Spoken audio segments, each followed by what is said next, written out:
game show dilemma, which is a classic piece of subterfuge, but it illustrates a really important point about the world of health and safety. The game show dilemma is really simple. It basically says here are 3 doors, and behind 2 of the doors are a tin of beans, and behind 1 of the doors is a holiday in the Bahamas or somewhere.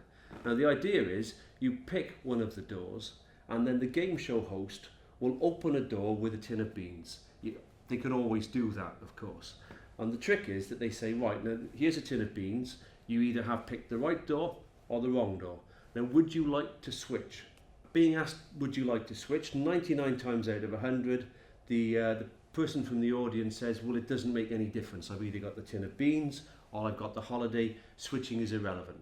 Actually, though, switching is the right option, because when you originally pick one of the doors, you've got a 2 in 3 chance of picking a tin of beans and a 1 in 3 chance of picking a holiday.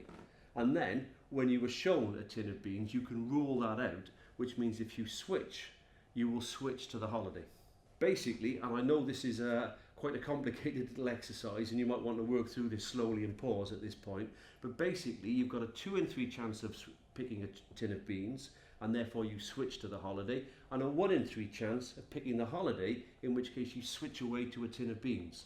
So switching gives you a 66% chance of success. Not switching gives you only a 33% chance of success. What this illustrates is a very simple principle, which is sometimes you are looking at something which you think tells you nothing, and it tells you a lot. In all organisations, you will be walking past on a daily basis information that's really important that you think isn't, and looking at information that you think is important, but actually it isn't. At Bhopal, there was a gauge that people assumed was broken, but it wasn't.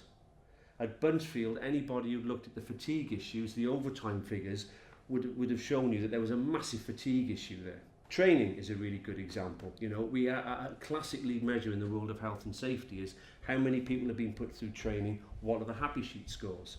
But the thing with training is if you don't follow it up and embed it after they've been through the course, 6 months down the line you'll find people saying, well, these are not career enhancing behaviours, so they won't be happening.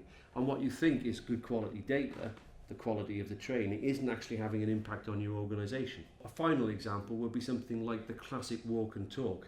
You know, your managers have been trained in how to walk and talk about safety. The DuPont stop approach is the most famous example. But if you simply have a head count of how many people have gone out and done the talk, and you don't cross-reference that with the quality of the walk and talk, what you'll find is classically lots get made up or handed in at the end of the month, or just done really badly and knocked off to hit the quota. So in summary, what you'll find is all organisations are chock full of all sorts of data that looks really interesting and useful, and it isn't.